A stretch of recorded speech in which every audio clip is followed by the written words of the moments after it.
Hey, Ryan Reynolds here from Mint Mobile. Now, I don't know if you've heard, but Mint's premium wireless is $15 a month. But I'd like to offer one other perk. We have no stores. That means no small talk. Crazy weather we're having. No, it's not. It's just weather. It is an introvert's dream. Give it a try at mintmobile.com/switch. Upfront payment of $45 for 3-month plan, $15 per month equivalent required. New customer offer first 3 months only. Then full price plan options available. Taxes and fees extra. See mintmobile.com. If you're a custodial supervisor at a local high school, you know that cleanliness is key. And that the best place to get cleaning supplies is from Grainger. Grainger helps you stay fully stocked on the products you trust, from paper towels and disinfectants to floor scrubbers. Plus, you can rely on Grainger for easy reordering, so you never run out of what you need. Call 1-800-GRAINGER, click Grainger.com, or just stop by. Grainger, for the ones who get it done.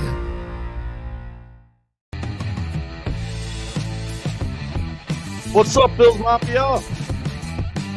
Happy Sunday night, as we are 11 days away from the NFL draft. Just 11 days, full Beasley days away from the NFL draft. Coming live from Kansas City.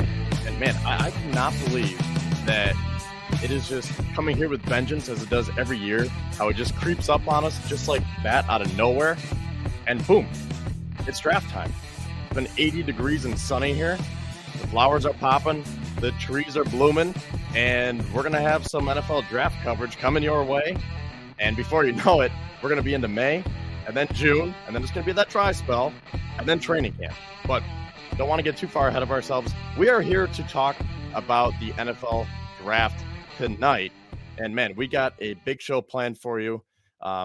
First of all, I want to say huge shout out to Sons of Erie, as they are the official sponsor of tonight's show. So if you're unfamiliar with Sons of Erie, they are a clothing and art company. Check them out on Instagram, Sons of Erie. And the owner of the company, Jeff Brady, will be joining me in about a half hour or so to talk about the Bills and what they've done so far this offseason and what's to come and what we expect they are going to do in just a week and a half here. So Jeff will be joining me in about a half hour, and Bryce Martino will be joining me as well, as he wrote a couple articles this week talking about some offensive lineman prospects and defensive lineman prospects. So again, I will be setting everything up. Jeff will come on, Bryce will in to close things out. Hopefully this doesn't buffer. I see we got a little bit of a buffering going on here. Had some storms passing through Western New York here tonight, so I hope that doesn't make things too laggy on our end. But what are you going to do about Mother Nature? Before we get into NFL talk here, yeah, I see some. The temperature is dropping rapidly. Yes, I agree. Just got a thunderstorm here in South Buffalo. That's what Chris says. Hey, you want to be a sponsor too? Adam, hit me up. My Twitter, as you can see, is at Kevin Syracuse. So if you have a company or a business and you want to sponsor, please let me know, and we would love to have you sponsor the BF Writers Club. But before we get into football here, I got to tell you guys, I started talking about this last week, and I have to talk about it tonight because I went to Cleveland last night for the Knicks-Cavs game 1. And man, that was probably the best basketball game I've ever been to. Kind of a last-second decision. Drove down the 90, and the Knicks won 101-97, back and forth all game. And there's something about playoff basketball. It's just got those different vibes. And you can say that for any sport. But the thing that I love about playoff basketball is that you're all enclosed in one arena. Like, playoff football is great, right? I love going to playoff Bills games. And as fun as it is to be with 70,000 probably not too sober fans, the thing that I love about NBA playoffs or NHL, and I think this is the other reason why I was in my feels last night, was because I was thinking about the Sabres and how they're hopefully going to be there for the next decade. But what they did at Rocket Mortgage Fieldhouse was they gave every single person a Cavs playoff white t-shirt, and then they also gave out towels, the rally towel. So that's what they do during the playoffs. And everyone has the same shirt, so you can be in unison and wave your towels. I waved it as a Knicks fan. I had my Julius Randle jersey on, so I was outnumbered, but they couldn't talk their talk this time because they did that last time. I went to the Yankees-Guardians playoff game, and I got heckled bad. Like, I was a target to the point where I had to like beeline out of there and just head straight home. But this time they had nothing to say. And I actually saw a Bills fan, and he was giving it. Actually, no, he was being nice, but another Knicks fan was giving it to the Cavs fans, and I was like, I'm not doing this. I got involved last time for the Yankees game. I'm not doing anything here. There's 6 games left potentially. But it was definitely a good time. I did meet that Bills fan, so we shared some Bills Mafia / Knicks fandom here.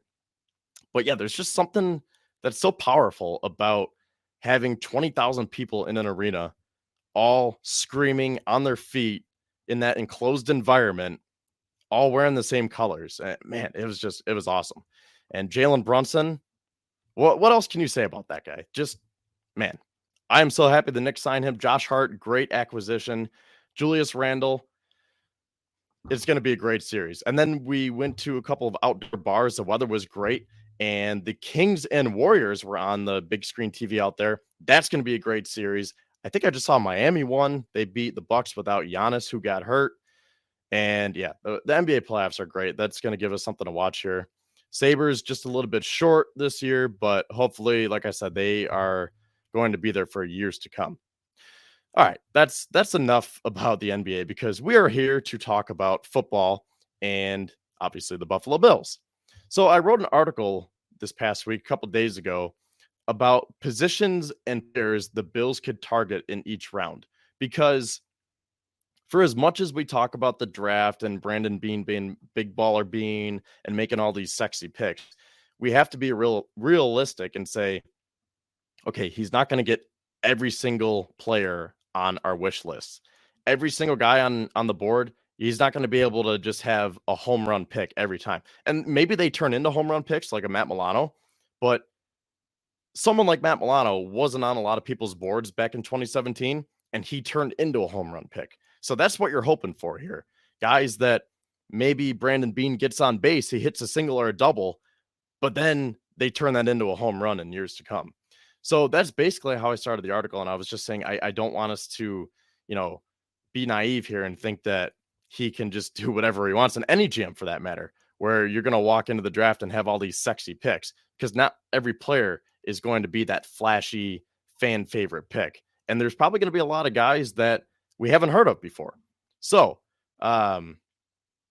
that's why we're here tonight. We are trying to inform you guys about some players that maybe you don't know about, and maybe the Bills are thinking about drafting, because Brandon Beane loves to make those 3 picks become a success. Any GM loves the day 1 and day 2 picks, right? But I think that's where Brandon Beane really makes his money, is on Saturday, when he drafts guys like Gabe Davis or Khalil Shakir, or just all these guys that I've talked in the past about how a lot of these guys are just used for depth and competition and camp bodies. But there are also a lot of guys that are like that Matt Milano or Khalil Shakir, who they're a 5th round pick, but they play like they should have been a 1st or a 2nd round pick, because Matt Milano is one of the best linebackers in the league here. So that being said, I want to talk about different positions and players in each round here, because I think it's very interesting what we're looking at this year in the draft, because I alluded to this last week, how the Bills really didn't have a lot of needs last year, other than getting that cornerback 2 opposite Trey White. And then after that, it's just, hey, however the board falls, best player available, we're going to take it. But as I've been saying right along here on this show, the Bills have, I would say, 6 positions of need, and they have 6 draft picks right now. So Brandon Beane really has his work cut out for him, because if he has the same positions that I do, I'm looking at a middle linebacker, wide receiver, tight end, offensive tackle, defensive tackle, and defensive end. And we're going to get to this in a little bit. Defensive end is not as pressing now, because Shaq Lawson did re-sign this past week, which is funny because it seems like Brandon Beane always signs these guys the day after we talk about them. So who knows? Maybe he's watching the BF Writers Club. But yeah, Shaq Lawson re-signed last week. So getting a defensive end is not as much of a priority. But I think, as you will see coming up, they could definitely still draft a defensive end.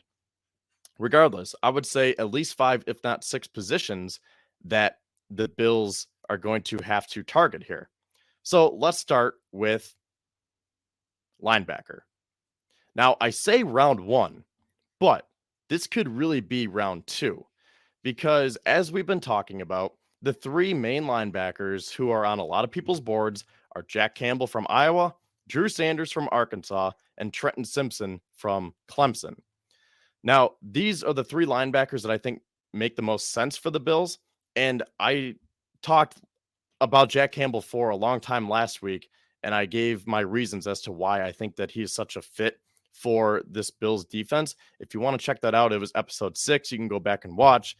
I don't want to clog up too much time talking about that again, but the thing that I'll say about Campbell is that he seems like that McDermott guy where he is that big Mike run stuffing linebacker. But as I mentioned last week, the thing about Campbell is that he might not have those traits and that athleticism and those measurables that really pop off the charts, but he is so instinctual. He is so intelligent that he knows where to be. He has a nose for the football and he can make up for it. Where he might not be the fastest guy in coverage, but just because he knows which angles to take and where the ball is going to be, that's what makes him such an intriguing prospect. And I find it really interesting that a lot of analysts are saying that he could slip down to the 3rd round and someone like Trenton Simpson could be a top 20 pick. We don't know because we're trying to spitball as much as we can here. And every year there are the surprise picks where it's like, wow, I really didn't think he was going to be a 1st round pick, or how did this guy drop to the 4th round? So all these guys have been trending between rounds 1, 2, and 3, but that sweet spot is round 2 for them. So that's why I think no matter who they get, I think that if you trade back, that would work best. And I mentioned a trade last week involving the Seattle Seahawks, and I will get to that later on because I finished the article where I brought that to light. And I think you'll start to understand why you would want to trade back if you're the Bills, other than just not potentially reaching for Jack Campbell. Because as you will see how the board falls throughout this article, it makes sense in more ways than one why you'd want to trade back. So the last thing I'll say about those 3 linebackers is Campbell seems like the McDermott guy. And if they go with Drew Sanders or Trenton Simpson, I'm going to have some questions about what McDermott plans on doing with this defense, because those guys are more of those athletic coverage linebackers where Drew Sanders is a converted edge rusher and Trenton Simpson is that Swiss Army knife. They're comparing him to Jeremiah Owusu-Koramoah, or I kind of see him as like that Micah Parsons. He's been playing safety, linebacker, defensive line. You can line them up all over. So if they draft one of those 2 guys, yeah, they might be a great pick. They might turn out to be a home run for Brandon Beane, but we're going to have some very interesting discussions about what they plan on doing with this defense. So I'm going to leave it at that because I think when Jeff comes on, we'll get into a little bit more about what specifics the Bills can do with their defense coming up here. But that's how I see it. Whether it's round 1 or round 2, personally, I'm a round 2 guy for these linebackers, but I think the first pick, the first player that's going to be selected by the Bills is going to be a linebacker. Moving on to rounds 2 and 3. I think this is a sweet spot to get a defensive tackle and a wide receiver. These are 2 other positions that we've talked about a lot, and I think it's very, very important that the Bills get both. I think wide receiver is more of a pressing need right now than a defensive tackle. The Bills have 8 defensive tackles under contract, so they're fine for this year. But moving forward, they don't have any of them signed past 2023. So you definitely want to get someone in the pipeline, as some of these guys like Daquan Jones, he is getting a little bit older. You don't know if you're going to be able to re-sign Ed Oliver. Tim Settle, he had a down year last year. Are you really going to want him back? So I think it makes sense to get a defensive tackle. Wide receiver, the Bills have 5 that you can pencil in on the depth chart. They did sign 2 or 3 to reserve/futures contracts, but those are more camp bodies right now, and I don't want to just insert them into the depth chart. So they really have 5 wide receivers, and there is a glaring hole right there for that 6 wideout. So I think that you have to get a wide receiver. And as I've mentioned throughout the last few weeks here, Brandon Beane has not drafted a wide receiver before day 3 since 2017. And really, that wasn't even Brandon Beane's draft. That was Doug Whaley and Sean McDermott. So the Buffalo Bills as a whole haven't taken a wide receiver before Saturday since 2017 when they took Zay Jones in the second round. And I think that has to end this year for the reasons that I just mentioned, coupled with the fact that we don't know what's going to happen with Gabe Davis and his contract. You want to get Josh Allen as many weapons as you can. So I think wide receiver is definitely going to be a priority. But now the question is, what is the value here? Because originally I was a big Cedric Tillman guy, and I am still. I think he is a very intriguing prospect. Same with Rashee Rice, a guy that's been climbing the charts here.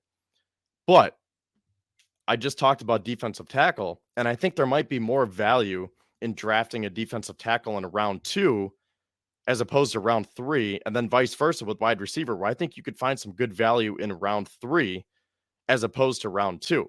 That's not to say anything about Cedric Tillman or Rashee Rice, because the Bills might really like those guys. But looking at these defensive tackles, Mozzie Smith, Keanu Benton, and Siaka Ika, those are the 3 that are on my boards here. And I've seen some mocks that have Mozzie Smith going in the first round, and some where Ika gets taken in the third round.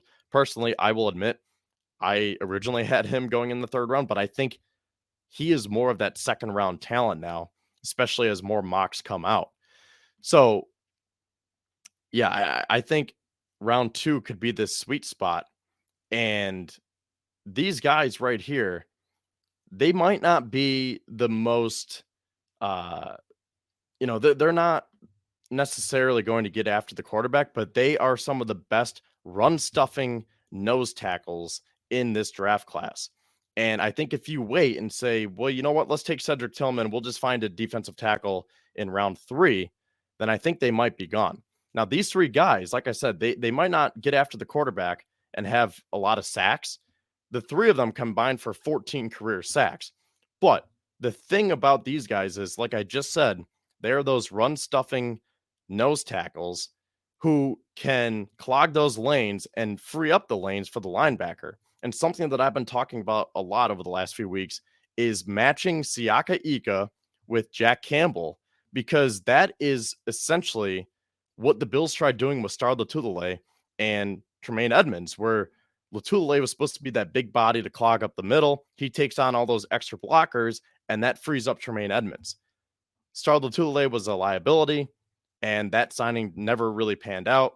Tremaine Edmonds never got that big nose tackle in front of him. He did this year with Daquan Jones, but obviously Tremaine Edmonds is in Chicago now, and Daquan Jones is getting up there in age. Like I said, he's a free agent following this season. The Bills haven't extended him yet. I would personally be down for a Daquan Jones extension. But regardless, if you can get these 2 guys in the pipeline, I think that would be a dynamic duo where you can get Jack Campbell with your first pick, and then you get that big run stuffing defensive tackle with your second pick, whether that's Siaka Ika. Maybe Mozzie Smith does drop down to 59, or if they really like Keanu Benton. But again, these guys know how to clog those lanes. And even though they might not have all the sacks on their pedigree, they have uncommon athleticism for their size and raw strength. So I think that teams are going to want to tap into that potential and say, hey, I know you only had X amount of sacks during your college career, but we think given the right environment and the right coaching and development, we're going to turn you into a stud. So I think round 2 could be that spot for a defensive tackle. Now, here's the thing. Talking about the value, I think there could be some good value in round 3 for these wide receivers. And 3 guys that I like here are Jaden Reed, Jonathan Mingo, and A.T. Perry. A.T. Perry might be a stretch because I'm not sure if he has worked his way up to a third round talent yet. He could still be more of a Saturday pick. But regardless, I think these 3 guys can definitely fill that mold of being those third round picks that, again, I want the Bills to draft a wide receiver early, but I don't want them to have to reach and say, well, we haven't drafted a wide receiver in round 2 since Zay Jones, so we should probably do it regardless, just to make the fan base happy. That's not how the Bills operate. So again, if they really find that value with the defensive tackle in round 2, then round 3 could be that value spot for a wide receiver. And Jaden Reed is a versatile wide receiver who can line up from many different positions, and he has run after the catch abilities. The rack is what the Bills love, and standing at 5'11", 187 pounds, I've seen a lot of people and analysts comparing him to Stephon Diggs. So as much as we're talking about finding a Gabe Davis replacement, maybe we should talk more about finding a Stephon Diggs 2.0. And there's only one Stephon Diggs, but if you can find another one who is like him, then by all means, go for it. Now, Jonathan Mingo and A.T. Perry are both very, very interesting because they both have a ton of upside, and they have been rising the charts lately. They have a ton of size and playmaking abilities. Mingo is 6'2", 225 pounds. Perry is 6'4", a little over 200 pounds. And Perry is described as a possession receiver and a red zone threat, while Mingo is more of that rack receiver, someone who you want to get the ball out to in space. And when I first thought about that, I was like, okay, I would really love this, but is Ken Dorsey going to know how to use him? And my first answer was no. But then I was like, well, maybe he just didn't have the personnel equipped to do it last year. And maybe if you get a guy like Mingo who has that size and versatility, maybe a guy like Jonathan Mingo can make Ken Dorsey a better offensive coordinator. So that's kind of how I'm leaning now, where I was wide receiver first, then defensive tackle. And the more I look into it, I think there might be more value flip-flopping them. But either way, I think those two positions are interchangeable. So with my first 3 picks, no matter the order, I'm getting a linebacker, defensive tackle, and a wide receiver. Now, here's where it gets interesting, because as of right now, the Bills have 3 picks in rounds 4 through 6. And according to my board, those are the 3 needs right there: a tight end, offensive line, defensive line, specifically, a right tackle, and a defensive end. So starting with tight end, because I don't want to say this is the biggest need, because I think you could make a strong case that a right tackle is just as big of a need, if not bigger.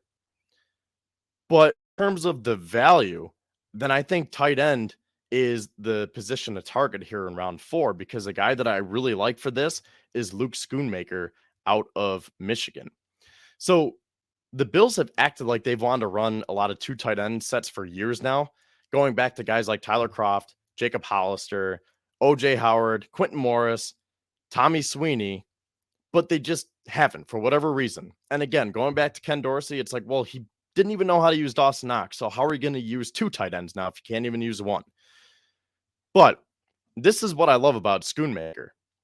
He is a blocking first tight end. They are describing him, at least on the Draft Network, he is quoted by saying, I believe it was Kyle Krabs or Joe Marino. They have a quote here that says he is a willing and effective blocker in the run game whose best trait is blocking. So he projects to be a 4th-round pick. And I think right now the Bills are picking 130. That could be that sweet spot where you go get your tight end too, and you match him with Dawson Knox.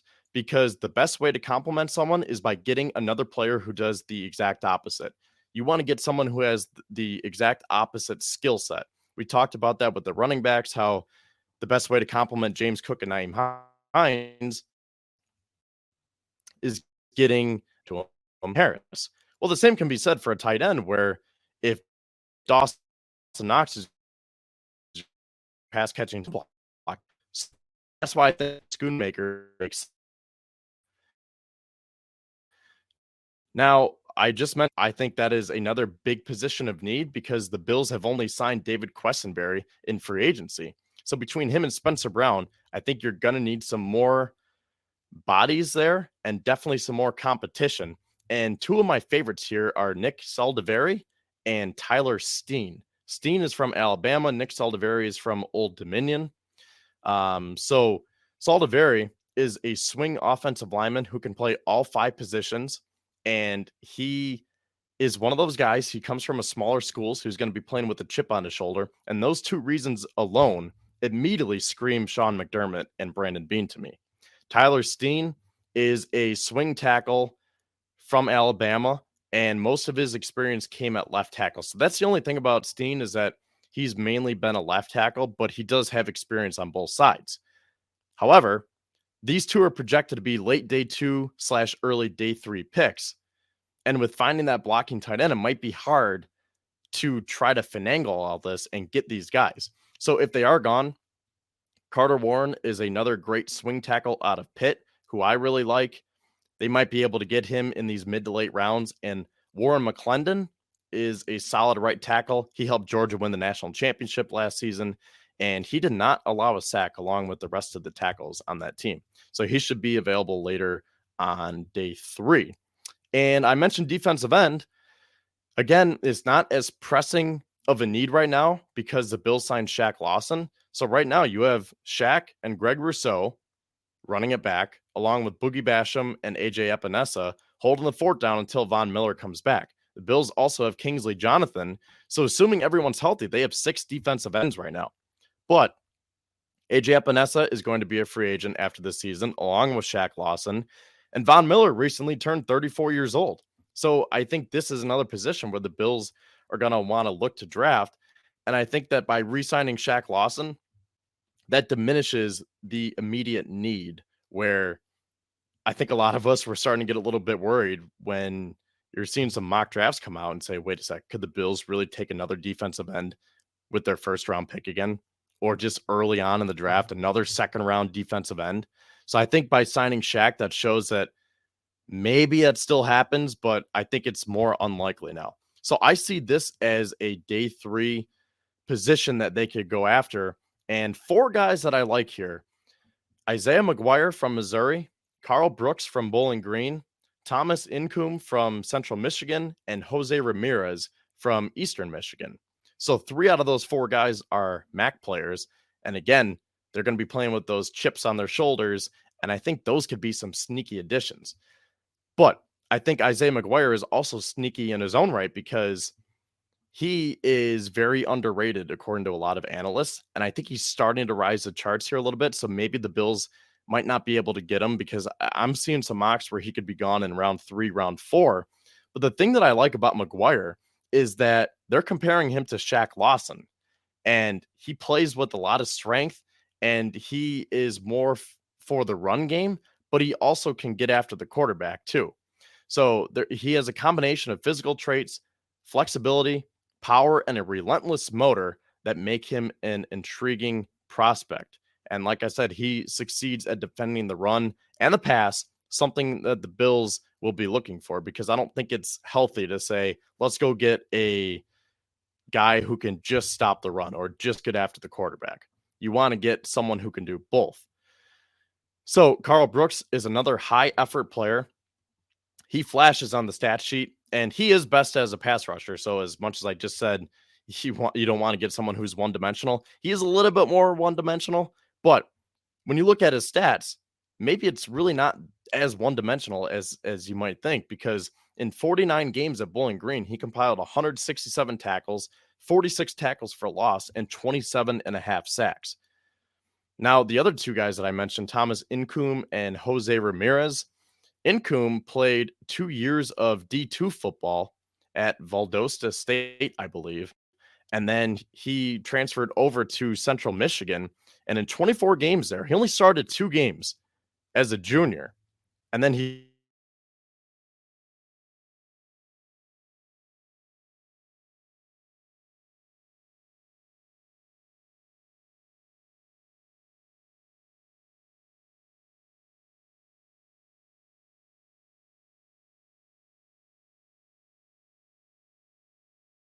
over 36 Eastern Michigan.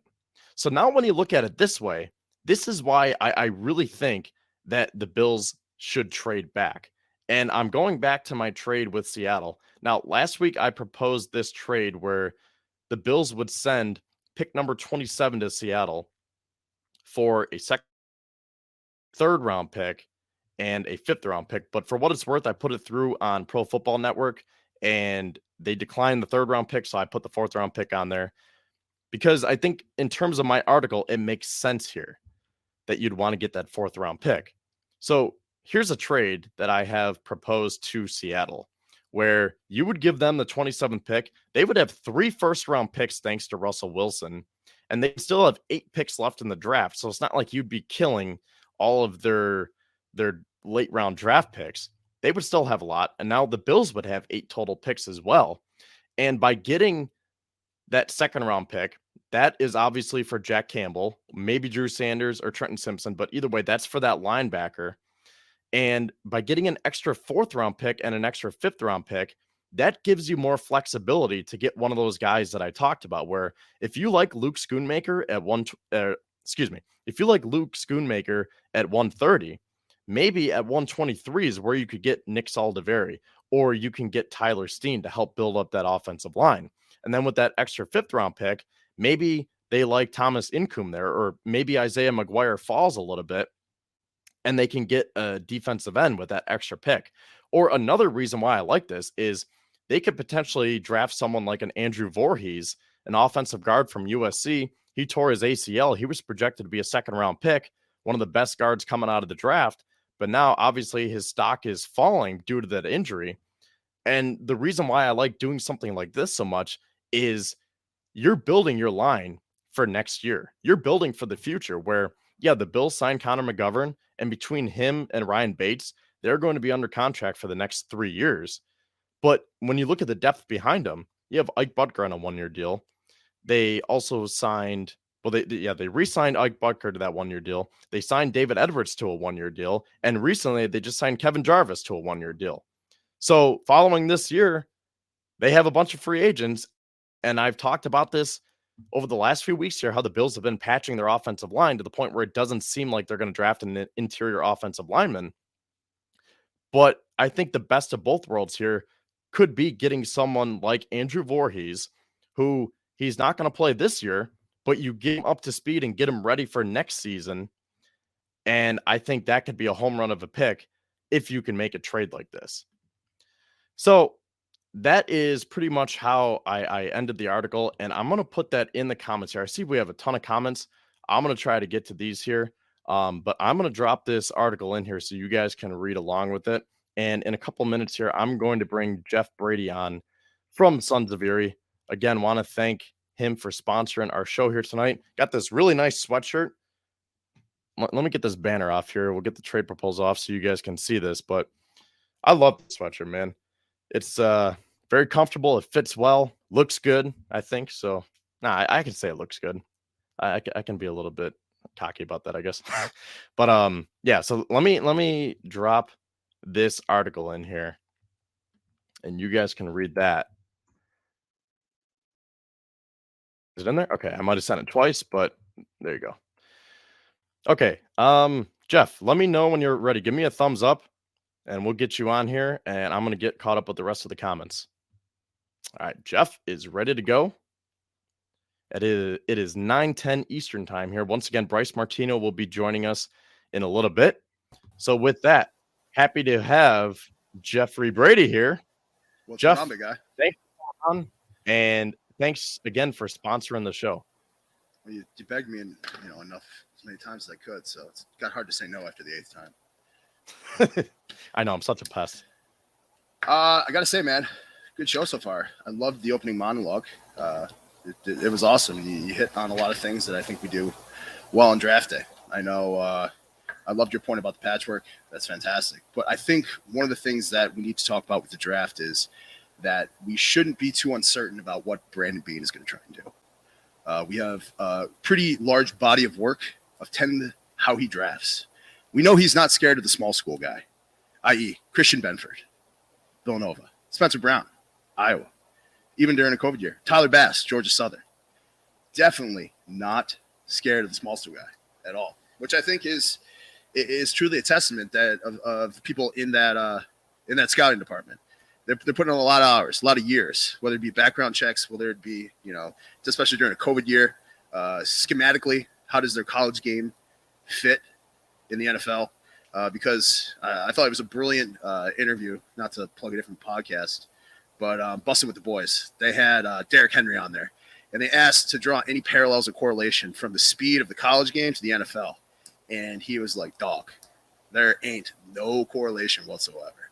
And I thought that was interesting because there is a certain valuation into how game ready are some of these kids coming in. Look at AJ Epinesa. I mean, he damn well needed to gain 50 pounds before they'd even, give him a shot, which is interesting. But I think it's very well established that Brandon Beane is going to trust his board, trust his scouts, trust his room. I think it's going to be best available, when available. And that could be evaluated a couple different ways. Best available, when available versus current needs on the roster. Okay. If they have the needs on the roster, just the way Eric Washington quotes, we're going to need a lot of bodies for the rotational defensive ends or defensive line, especially in the interior we run. Best available, when available versus development. Once again, AJ Epinesa. You need to develop a guy, develop into a role. Best available, when available, would be Josh versus development. How quickly can we develop this guy into the player we think he can be and achieve the upside our scouts think he has? Best available, when available versus our depth chart. Obviously, like you said before, we're going to have to plug in some people when we lose, Tremaine Edmonds, when we eventually lose Vaughn, when we have to start paying guys versus the cap. So that's best available, when available, that's versus the depth chart. And best available, when available versus weighted utility. When I say weighted utility, I mean just because he's the number one kicker across everyone's board, you got to weight that position. Even though they might score the most points kickers, it's a weighted position. Do you take the third guard available or the best kicker? So I think those 3 points or 4 points is Bean's very well on the record. Best available, when available versus need. Best available, when available versus development versus depth and weighted utility.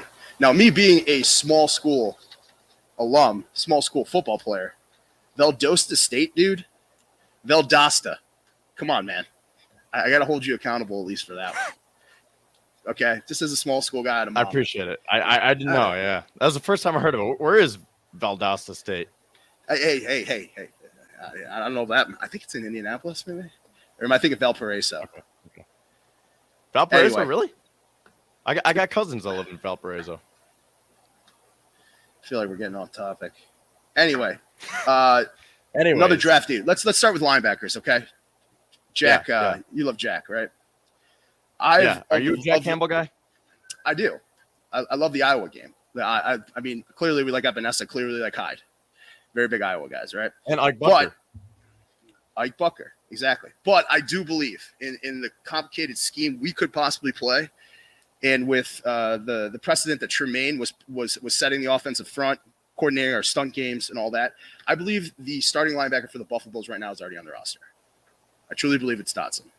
So, best available, when available versus development is how quickly is Jack Campbell going to get to, get to a place where he can start making those calls, those adjustments, those line shifts, So I do believe he's on. All that being said, Jack Campbell can move. It's interesting that, like, you say patchwork before, because there is such a high correlation to that, interior defensive tackle gobbling up some real estate and personnel so our middle linebacker can run freely. That's interesting that you mentioned that, but I think after the Star Lutule, which you mentioned before, conversation, it's hard to believe that the Bills are gonna commit equity, whether in the free agency game or the drafting game, on that position. I mean, we didn't pay Harrison Phillips at all. Harrison Phillips was allowed to walk. He's kind of lived up to his contract. I'll go to my grave saying that fumble versus the Vikings was caused by him. So it does seem like we have a philosophical consistency in both how we put together the offensive line and our defensive line. We love one-year contracts. We love veteran one-year contracts. Didn't seem like it worked out that well last year. I mean, we put one-year contracts together with, Questenberry, Daquan Jones, Jordan Phillips. We put a lot of one-year contracts when it comes to paying the big guys. The last big guy I think we truly paid, and we did let Harrison walk, was Starr. I embrace debate. Do you think Starr left a bad taste in a lot of people's mouths? I mean, he did take a year off with COVID. I know Eric Washington, he likes a high rotational thing. Big guy like that, it's hard to. Do you think we have a bad taste in our mouth in terms of, and especially the way people have not liked Ed Oliver and his development? Do you think we have a bad taste in our mouth in drafting big block interior one techs? Yeah, I think so. I think there's a worse taste from defensive ends because they have I don't want to say failed, but there have been more defensive ends that have been drafted high, like Greg Rousseau, AJ Epinesa, Boogie Basham, where maybe they haven't lived up to expectations yet. And Rousseau is still growing, as are the other two. But I think when you see those back-to-back years, and it's like, oh, man, another second-round defensive end, where someone like Ed Oliver was a first-round pick, so that is very frustrating in itself to say, well, this guy hasn't lived up to the 9th overall pick. But when you have three guys on the defensive end position, I think that kind of outweighs the defensive tackle position. I mean, it's something to be considered. I mean, it's also something to be considered that we have a sneaky advantage that I think not a lot of people are talking about is we don't know what defense we're going to be next year. We do know McDermott has a penchant for trying to mess with people, trying to show one look and come out, guns blazing in another. I mean, that's why I think Rapp was such a fantastic signing. Rapp is fantastic in the robber style defense. I mean, he'll sit there, he'll show, they fall back at a cover 2 look. And with Rapp and the robber, if anybody converges outside, he's free to hit it. And if anybody crosses his face, that's his responsibility. So that's why Rapp's awesome. And also he can bring it off the edge. Like, do we know if we're going to be a 4-3? Do we know if Rapp comes in and is complementary to Teron Johnson with maybe if we can be a true dime and maybe put Milano because he can cover so much fierce ground and he's so aggressive at the middle. I think one of the sneaky things is, and trying to be elusive about our own needs, is because we don't truly know because we're behind the curtain of what defense is going to be our core base. I mean, we were so predictable in nickel personnel. Wouldn't you agree, Kev? Like nauseatingly predictable. Yeah, like New England ran, I don't even know how many plays in that win game in 2021, but Mac Jones threw 3 times, and they were so persistent that they basically said, keep running on us. We're not gonna put a third linebacker out there. We know that we're having a hurricane right now, and you guys are refusing to throw the ball. Well, we are refusing to put a third linebacker out there. And Doug, it was like the same. Probably the height. Totally agree. And like one of the crazy things about Cincinnati is you see us in this like cover 2 up top with like almost like a shell man under that everybody loves to talk about. You see Jamar Chase because in the under, Teron Johnson is man because he's the one under is man. You see Jamar Chase just going in motion and locking down our defense, and then us running right at Teron Johnson, and he's expected to set the edge of the defense because it's backer force there. We had no adjustment for that, and we refused to do that. We got suckered into that game because we were just so damn persistent with personnel and scheme. But it is interesting that McDermott is calling the shots. Well, how do you feel about that? Well, I'm glad you brought that up because that's where I was going with this too. So tying this back into the banner on here with the round 1 linebacker, it seems like I'm more of a Jack Campbell fan than you are. But I want to ask you this because this is something that I've been talking about, and I alluded to it during the monologue here, where if the Bills draft Jack Campbell, then I think it's pretty evident that McDermott wants to run his style of defense. But if they draft someone like a Drew Sanders or Trenton Simpson, then I think more of these conversations that we're having are going to start to percolate here, where if you take a Drew Sanders, who is projected to be a middle linebacker, but he's coming off the edge and he's very raw, right? Like that's the other thing about Drew Sanders is how much do you want to let this guy develop? Because Jack Campbell could be ready to come in day one. Drew Sanders has only had 1 year at playing the mic. So if we're in win now mode, do you really want to let him develop while this Super Bowl window is open? And then before I let you respond here, Trenton Simpson, if he's that Swiss Army knife, what does that say about the defense? Because I think for all the reasons that you just mentioned, if you draft Trenton Simpson, then I think McDermott plans on doing a whole heck of a lot of different things on defense when you draft a guy like Trenton Simpson, and then you sign a third safety in Taylor Rapp. You still have guys like Terrell Bernard who are on the bench. And like you said, could we start to see more of a 4-3 where they take Taron Johnson off and say, okay, Trenton Simpson's going to play the mic for a little bit, and then we're going to have Terrell Bernard on the outside. Maybe we're going to switch these guys, and Bernard's going to play inside. Maybe it'll be a pure 4-3. Yeah. And I think this is something that we've talked about before, where maybe the Bills want to take a look at positionless football, where they don't have that true necessary Mike linebacker and say, you know what, we have 3 guys who can get the job done no matter what coverage or scheme we're running. It doesn't matter that we don't have to have that 6'5", 250-pound Mike linebacker. We can go get a 235-pound Drew Sanders and just do so many different things on defense that is going to throw off the opposing offenses. Yeah, I mean, and that was even seen in, the way Teddy Cottrell ran it. It was almost position as football with Biscuit, with Kelso. But also, how much do you think Confidence and McDermott subscribes to trial by fire? Because you're not going to get 2 more knowledgeable, accurate, and positionally reliable players than Micah Hyde and Jordan Poyer, backing up, setting your defense and setting their coverage for him. It's all something to think about. Now, let me ask you about defensive tackle. And before I let you get in here, I know we had a super chat from Whittle in here. And this is a guy that I didn't mention. I love that and I guy. didn't mention him. Whittle? Yeah, he's my guy. Gervon Dexter. I love Silas Whittle too. And Whittle, I appreciate you chiming in here with this super chat. I did not mention Gervon Dexter. He is a 2nd-round pick based on his measurables. That's what Whittle's saying. And I agree. But when I was doing my scouting on him, do you know what the knock is on Gervon Dexter? I'm sure you're about to tell me, unless you're asking Whittle. Well, I'm going to tell all of you guys. And that he has effort concerns. And he flashes at Star times. Lutule. And Ed Oliver, right?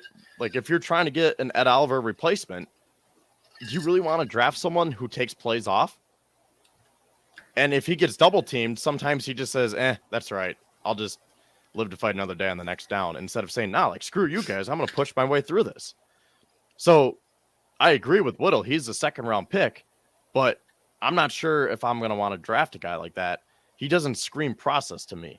So that's why I'm looking at Ika, Benton, or Mozzie Smith if he's there. How do you see the defensive tackle situation panning out, comparing it to the linebacker position and trying to tie this into each other? I see the defensive tackle is Eric Washington's pretty reliant on that rotational front. I think one of the reasons that just the defensive line in general, one of the reasons Vaughn was so damn productive when he was playing, you ask the guy to go 50% of the time, 100% of the time. That's a pretty manageable workload. I do have concerns that we don't have the necessary support up front to make our middle linebackers' job as easy as possible. I think there has to be some measurable amount of speed, closing speed, and east-west ball that the next linebacker we plug into that system has. Because I do not think still, I feel like, I'm saying this a little bit too much. I don't think we'll ever have a premier or a dominant one tech interior guy. It's just like we are on paper of like, we do not value that position as strongly as we do paying other position sets. That's kind of where I'm at with that, man. But I like to say it again, like, don't you feel like our starting middle linebacker is already on the roster? But do you feel like if we get Jack, he's plug and play, or is it too soon to call? I know it's a lot of hypotheticals, but I think if you get Jack Campbell, he's your starting middle linebacker day one. But you think it's Terrell Dodson? Yes, I do. That's interesting. Because I'm sure you saw this, but he tweeted his goodbyes at the end of the season. He said, "Thank you, Buffalo. It's been a great 4 years." So didn't Rachel Bush? Yeah, true. But yeah, either way, I mean, Terrell Dodson's back. So I wonder what changed, because going off of that analogy, you could have a point in saying maybe he's their middle linebacker, where they say, you know what, we find more value in finding that one tech in the first round, or maybe there's a wide receiver that they really like. Yeah. I don't think so, because there aren't too many wide receivers with first round grades. But I wrote an article a couple weeks ago about how the Bills are setting themselves up to draft defense. And I've been preparing for a middle linebacker, but I mean, if they had the same thinking that you do, maybe that linebacker is already on the team. I mean, let's not forget they spent a 3rd-round draft pick on a linebacker last year and a 7th-rounder in Balin Spector and Terrell Bernard. And I'm not sure if it's public. So, I mean, is it public yet that we signed AJ Klein? I don't even know. Yeah, that too. That it went It's public not, today. Okay. I mean, it's public, but it's not official. Sal Capaccio tweeted that as of tomorrow, the Bills are probably going to be re-signing AJ Klein. So there's another linebacker. So do they really want to just run it back with those guys and say, well, we spent 2 draft picks on a linebacker last year. Maybe we shouldn't this year and go after a defensive tackle. And before I let you get in here, got another super chat from Whittle. He says 3 names of defensive tackle: Carl Brooks, Broderick Martin, and Jacqueline Roy. I mentioned Carl Brooks. I think he's more of an edge rusher. He might have that inside-outside versatility, which is very intriguing. I think those guys are more for day 3. I think Brooks kind of fits your characterism earlier. He has kind of a little bit of uncommon athleticism. I love the way you put that before, the uncommon athleticism and the utility, which you really wished you got more of out of Ed. But I wonder, like, how out are you on Ed right now, depending on how we draft? Do you think if we draft heavy interior, that's a clear sign that we're getting rid of Ed? Or do you think Ed is a little bit more on the block in this draft, like our chat kind of thinks? There's a couple people in this chat that really think Ed's going to be on the draft block. We're going to be moving and shaking with the big guy. What do you think? I think at this point, I do not see a trade happening with that Oliver. I think at this point, we're just going to see the Bills keep him for his 5th year and say, you know what, ball out this year. We need you to have a great season. And if you price yourself out, then so be it, because we want to have another Super Bowl run this year. And if that means that you play so well that you want $15 million a year, that's fine. But just know you're not going to get it here. So I think that's where I'm at now, where we're kind of past the point of saying, well, the Bills really need to save $10.8 million in cap space. I think at this point, it's like, you know what? Run it back. Let's hope Ed Oliver completely tears it up this year.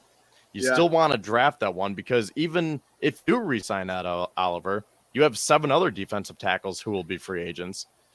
And again, if he prices himself out, or if he says, no, I'm not coming back unless I get $12 million a year, then if I'm Brandon Beane, I say, okay, well, thanks for everything, but you're going to have to look elsewhere for that. Now, where would you categorize linebacker, defensive tackle, wide receiver need? What do you think 1, 2, 3 is? Because I know you just brought up that graphic right there. So what's over? What's more important, wide receiver or defensive tackle in your eyes right now? Well, going back to how I open up the show, I think it all comes down to value. So if they find the value in a wide receiver and say, you know what, we really like Cedric Tillman, if he's there at 59, let's take him. But if they say, you know what, Siaka Ika could be a difference maker, and he could be that one tech to put in front of a guy like Jack Campbell, then I think there'd be more value in getting that defensive tackle in round 2. And then you could still find valuable wide receivers in round 3 with the guys that I mentioned, like a Jaden Reed or a Jonathan Mingo. See, that's where that playing out? That's where I depart from you, is that if the presiding resident sentiment is Jonathan Mingo is valued in 3rd and 4th round, and that's the residing sentiment, generally speaking, he's probably not going to be available in the 3rd and 4th round, because I haven't heard a huge knock about anyone. And these guys, like, when you get to these big boards, and you mentioned trading back before, if they have Mingo and another guy that, they're both equal on, and they know they can get him at a slot, they'll trade back. It's all, I think, more about the big board than we give Bean credit for in that room. Like, if they have 2 or 3 comparable players that they have in front of them. Can you say it again? Yeah, no problem at all. What was the last thing you hit? Someone asked before if you paid your internet bill. Yeah, I mean, okay. Which I thought was hysterical. Yeah. Send me a super chat so I can pay for more internet. I'm not paying you anymore. So anyway, yeah, I did. It's very bad sales pitch. So what I was saying before is Jonathan Mingo. A lot of people have him slated for a 3rd or 4th round. I didn't fall asleep. I'm wide awake, baby. A lot of people have Mingo slated for a 3rd or 4th round pick. And that's like kind of like the resounding sentiment across the board. He's a 3rd or 4th round pick. But if everybody thinks he's a 3rd or 4th round pick, I guarantee you he's not going to be there in the 3rd or 4th round. I haven't heard of huge slight on him. Well, again, that's why you have other guys on your radar, like a Jaden Reed or maybe A.T. Perry, where you don't want to hone in and say, we are definitely going to pick Ika at 59, and we are definitely going to pick Jonathan Mingo at 91 because, like you said, other teams could swoop in and take him. Or like last year when Kansas City jumped us to get Trenton McDuffie, that could happen again where they say, oh, the Bills are taking a wide receiver round 3. Let's trade up and steal Jonathan Mingo away from the Bills. So that's why you have other guys on your board. And that's why I was saying based on the value of the round in general, not the value of the specific player, because I think there is value in third round in total, in general here, where you could find multiple guys that could really potentially take over for Gabe Davis next year. And here's the thing with Jonathan Mingo. Let me just say this real quick, where he has a lot of upside, where, again, going back to what you said, if teams are starting to catch on and say, oh, this is more than a third or fourth round pick here, we could really tap into some of that potential. Well, if you draft him, let's say the Bills do get him at 91, you don't have to rush him in and say, okay, you're wide receiver 2 right now. You can say, no, you're wide receiver 4. Gabe Davis is still wide receiver 2, but we're going to ease you into the NFL here. And we're hoping that by the end of the season, you're going to be playing so well that we don't have to re-sign Gabe Davis, because if he prices himself out, we have another wide receiver right in the pipeline here who can take over. Sure, absolutely. And I think that's kind of like an interesting little sentiment there about the needs, how we bring people back. So you kind of listed like how we choose to kind of jump people and go up and in the draft to get our guys. But what I was saying before, I think we cut out is the big board. If we have 2 or 3 guys and it's our turn to pick and we know we can get one of them and we have them equally validated based on what I think best available, when available, I think that's a telltale sign that we're going to trade back. Yeah.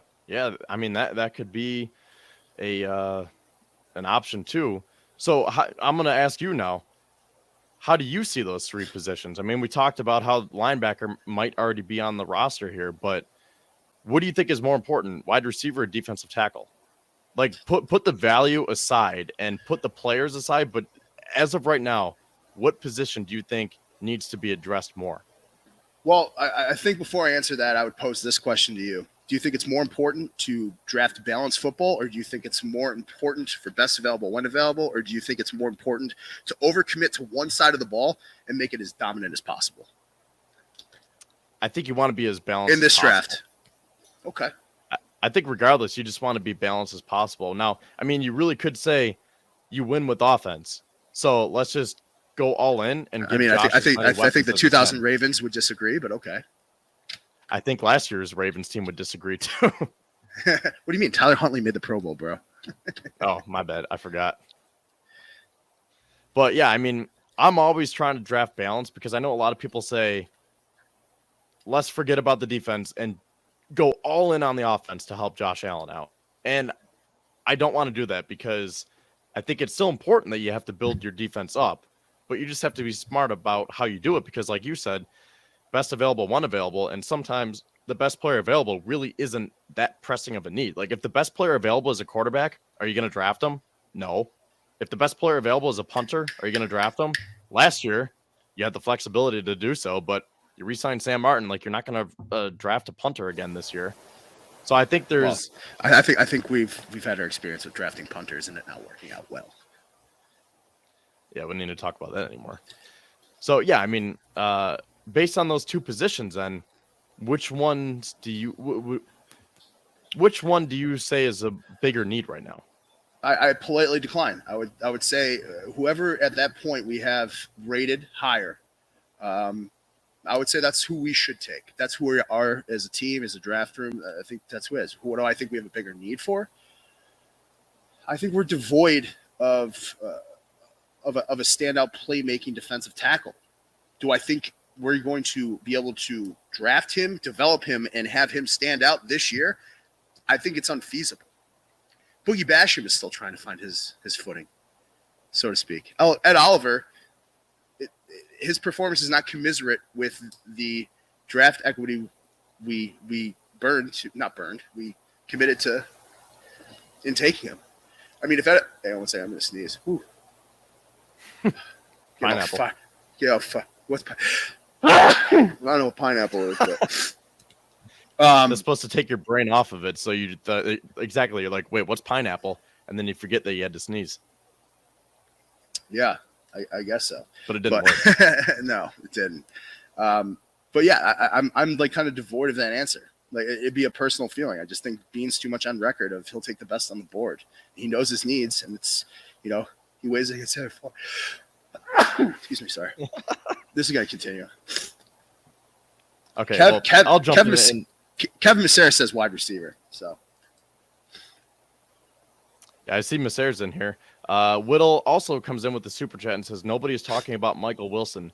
And he's right, because I haven't mentioned his name, and I really don't even know much about Michael Wilson. Buffalo Fanatics, what's going on? This is Pierre the Kingpin, and I wanted to talk to you today about Cigars International, which is the ultimate destination for premium homemade cigars. Known as the industry leader, Cigars International offers the largest selection, unbeatable prices, and a customer service experience that's second to none. Whether you're new to cigars or a seasoned vet, Cigars International makes enjoying cigars easy, approachable, and fun. Cigars International is the go-to retailer for all things cigars, with the biggest selection of premium homemade cigars available anywhere. Cigars International offers unbeatable deals and discounts, making it easy to stock up on your favorite or try something new without breaking the bank.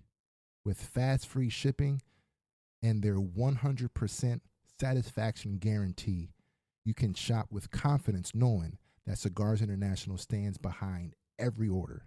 They have good relationship with vendors that helps provide great low prices. Whether you're new to cigars or a seasoned pro, Cigars International makes it easy to find the right cigar with helpful guides, staff reviews, and expert advice. It's not just about cigars. Cigars International also offers a wide range of accessories and more to elevate your smoking experience. Check out the great deals every day at cigarsinternational.com. That's cigars, CIGARS, international.com. Use code FANATICS at checkout for 20% off your order of $50 or more, plus free shipping. Or visit www.cigarsinternational.com/fanatics, and the discount will automatically apply. Again, use code FANATICS at checkout for 20% off your order of $50 or more, plus free shipping. Or visit www.cigarsinternational.com/fanatics, and the discount will automatically apply. If you're a custodial supervisor at a local high school, you know that cleanliness is key, and that the best place to get cleaning supplies is from Grainger. Grainger helps you stay fully stocked on the products you trust, from paper towels and disinfectants to floor scrubbers. Plus, you can rely on Grainger for easy reordering, so you never run out of what you need. Call 1-800-GRAINGER, click Grainger.com, or just stop by. Grainger, for the ones who get it done. But looking at his stats here, I mean, he's 6'2", 210 pounds, had 26 receptions for 418 yards and 4 touchdowns.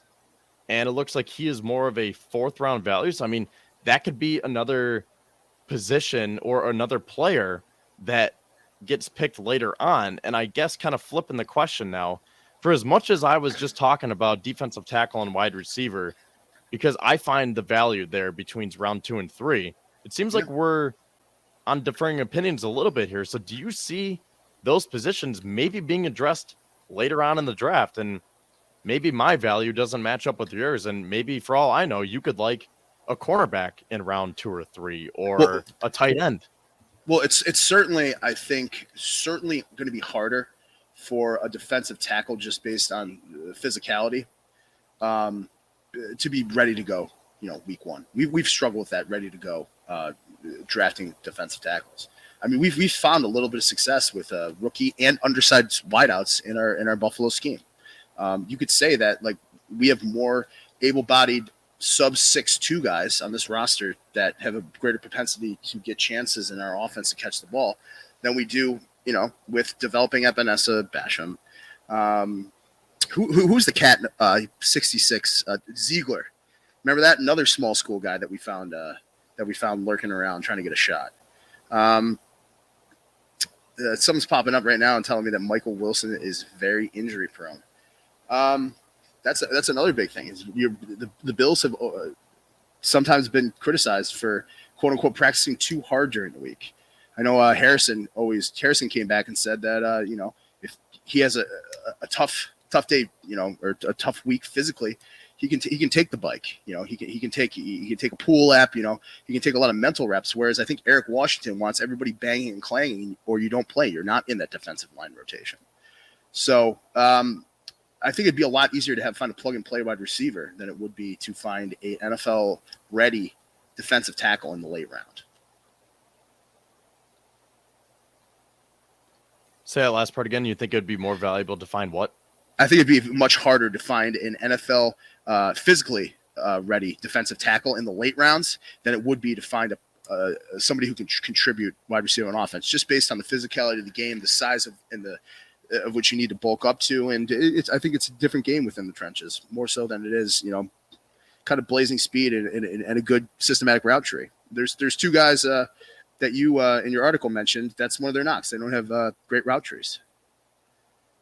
Yeah, and that's another thing too. Like if you're trying to improve upon running better route trees and hanging onto the ball, is Cedric Tillman or Rashee Rice really the guy? I think they are both very promising and they seem to be great prospects. But again, if you're trying to find a better version of Gabe Davis, who's younger and cheaper, maybe that's not necessarily Rashee Rice or Cedric Tillman. And again, there's that value with a guy like Jonathan Mingo later on in the draft. Now, let me ask you this here. What kind of wide receiver do you want?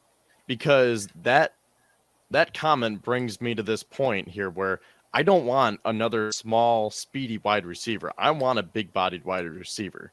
So putting aside the round or the value here, just in general, are you under the same impression that the Bills need a big 6'2", 6'3", 6'4" wide receiver who can go up and get those tough balls that Josh throws? I'm still sour on a contested catch guy based on our experiment with Kelvin Benjamin. So I don't know, man. I think where you really want a contested catch guy, especially when he's a big body, is in close spaces when because a big 6'4" guy, unless you're DK Metcalf, it's going to be hard to get perimeter separation, stuff like that. I think that kind of messes with like how we value Dawson Knox, because at some point, like, he's a big contested catch guy. He's a big kind of mind-mouthing guy with Josh with the contested catch. A contested catch in our offense is a little bit different. It's when there has been an offensive breakdown and they kind of have to play a little bit of playground ball. I don't see us throwing too many fade routes to post corner in the red zone. I just haven't seen our offense geared that way. So maybe not, man. But I'm open to be convinced differently. Well, that leads to another comment here from Roy. He says, big-bodied wide receiver with the smirk emoji. Or I don't really know how to describe that, but you can see what the emoji is. He says, get another tight end. So that's something that I talked about in round 4. So, I mean, we might as well just move over to that now. Where are you at with the whole tight end situation? Maybe running some more 2 tight end sets. And how much more can we run? We are in 12 personnel, damn near, or Bobby Hart. 12 personnel, a ton. That's the thing. I mean, they used Bobby Hart as that second tight end a lot last year. So I think they Quentin Morris the second tight end. Yeah, and when I talked about all the tight ends that they've tried to use for tight end 2, I really could have put Bobby Hart in there because I forget what percentage it was, but there was a large percentage of snaps that Bobby Hart lined up as tight end 2. So I really think that this is a position that they are going to want to draft. And I saw a report on Twitter today that pretty much confirmed that the Bills are definitely looking in that direction. So do you agree, number 1? And then number 2, how would you agree with my assessment of Luke Schoonmaker?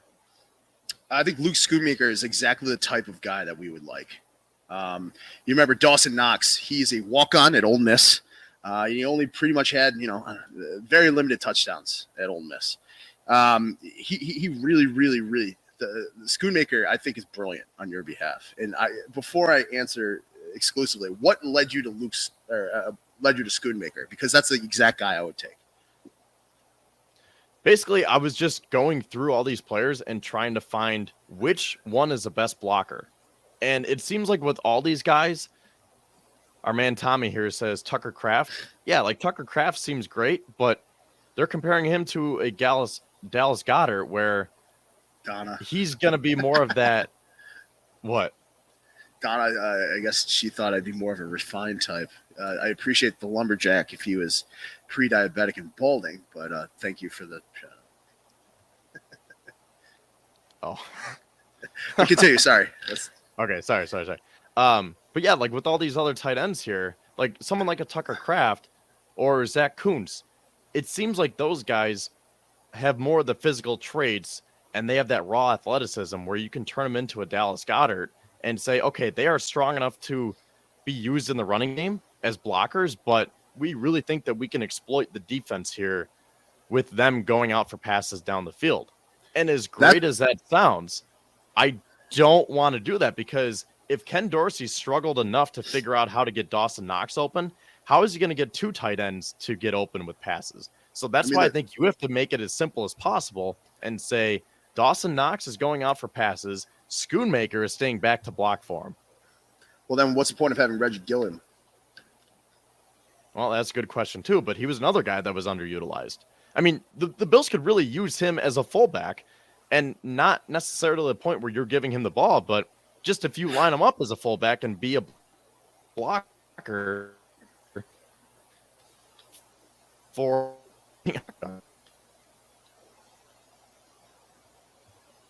you're breaking up a little bit, but something I'd add to the tight end game is that some of the most prolific offenses we've seen out of the AFC have general mismatch opportunities at their starting tight end position. Rob Gronkowski, Travis Kelce, right? Both kind of not Power 5, maybe Power 5 guy. Rob Gronkowski was found out of Arizona. Travis Kelce out of Cincinnati. They're mismatch nightmares, right? As someone projected in the comment section. So isn't that something? Because Dawson Knox, you wouldn't, necessarily quantify him as a mismatch nightmare. Kelce, absolutely. Gronk, all those Super Bowls, absolutely. Aaron Hernandez, rest in peace. I don't know. Why do bad things happen to good people? I don't know. But that was a joke.